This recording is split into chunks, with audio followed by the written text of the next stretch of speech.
Hey everybody, welcome back to my channel. In today's video, I'm going to share my favourite ideas for keeping your kids busy in the school holidays. Lots of ideas for activities to do at home to keep them happy and busy.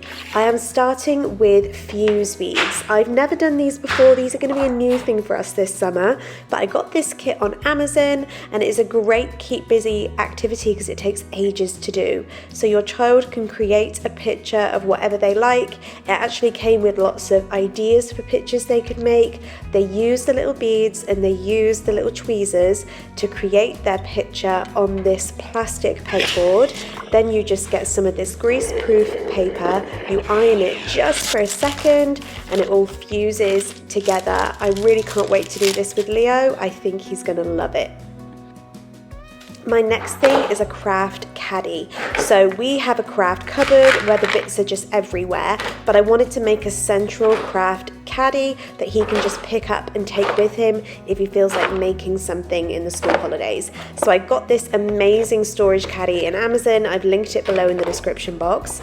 I've put glues on the little top shelf, glues and some rubbers up there. I'm going to put his stickers on the middle shelf just here, and I'm going to put some gems and crystals and googly eyes and all sorts in these little compartments.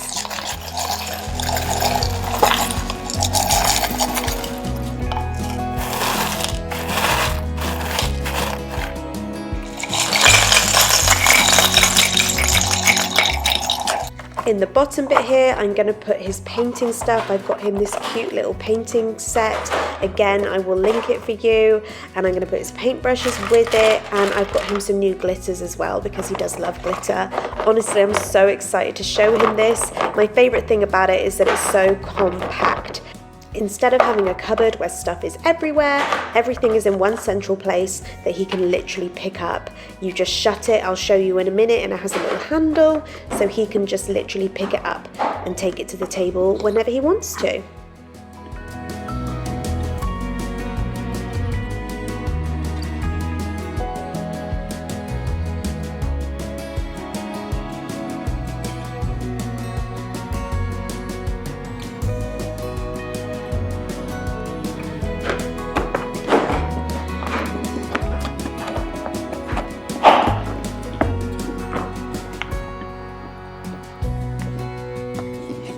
The next thing I wanted to share was our light box. We've actually had this for a while. It's from Amazon, I'll link it for you.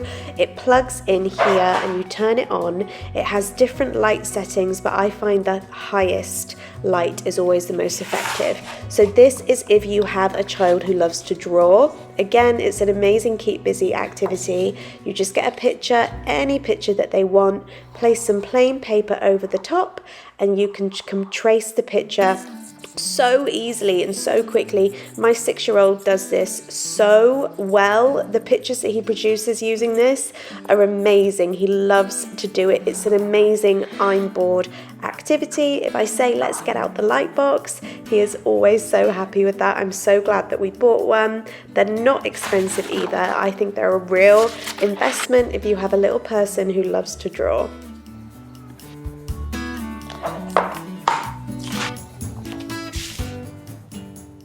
Next thing I wanted to share was this amazing little gadget that I found on Amazon for washing brushes. So you fill up this cup with water and you just clip it onto the end like this, and it fills up the little bowl at the bottom with clean water. Then your little one can do their painting. I'm just going to demonstrate here. They can get their paintbrush wet, they can get the colour paint that they need, do their painting. And then when the water is dirty, the magic happens.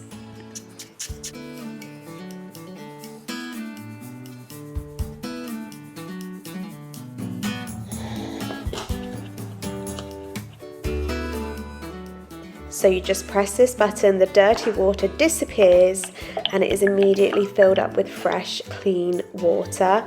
I am so excited to show my son this. I've been using it all afternoon because I just love it. It is such a clever little gadget and he loves to paint. I'm painting here the picture that I drew on my light box, so the activity can just go on. And I'm going to show you again what happens when the water is dirty. It disappears and then the fresh water comes through. Absolutely genius.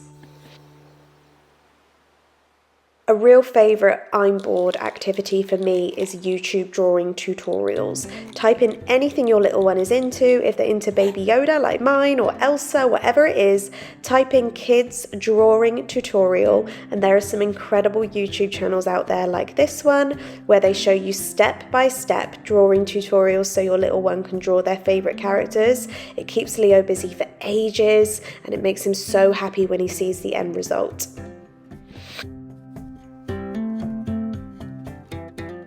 The next thing I'm going to be doing this school holidays is an outside messy station. So I'm a bit of a mess phobe when it comes to Play-Doh, but my kids love it. So I thought, let's compromise. I'm going to make a messy station. I've put down a waterproof mat on the bottom. This is just a waterproof tablecloth that I got from B&M. And here is my little Play-Doh selection. I got these tools on Amazon that I thought were really cheap. I'll link them for you. And the Play-Doh is actually homemade. I made this Play-Doh myself to save spending a fortune on Play-Doh that will probably all go hard the following week. I'm actually going to share the recipe in just a second.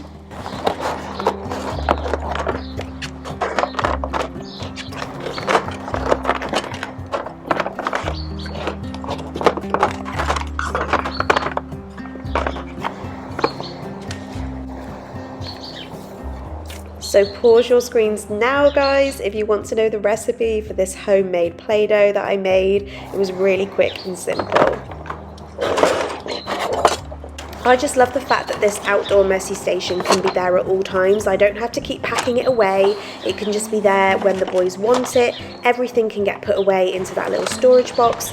And the best thing is the waterproof tablecloth or tarpaulin or whatever you put underneath, you can just put it over the top if it starts to rain, and it will keep the table and everything else dry. And I'm planning on keeping this out here all summer.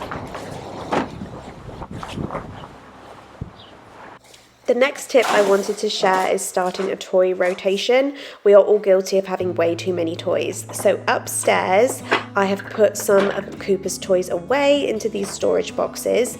And then every couple of weeks, I go upstairs, I take one of the toys down and I replace it with another toy. So I've got a couple of dolls' houses out from upstairs. I'm going to take out the jungle toys in that basket there and I'm just going to switch them over. And then in a couple of weeks, I will go upstairs and I will do it again. It's really effective because in that space, he's completely forgotten about that other toy. So when you bring it back downstairs, it's suddenly new and exciting and he wants to play with it and he doesn't get bored with it. So I highly recommend starting a toy rotation if you don't do one already.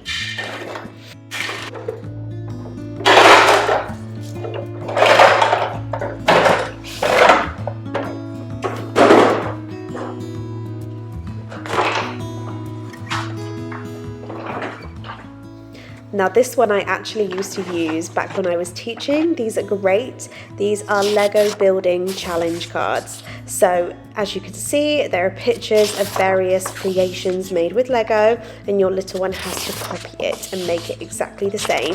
These ones are slightly easier and then there's these ones which are a bit more challenging where they have to build something more specific according to their age range. You could pick whatever. These are downloaded from Twinkle and I highly recommend just keeping them in your Lego box and telling your little one to go get them if they ever tell you that they're feeling bored.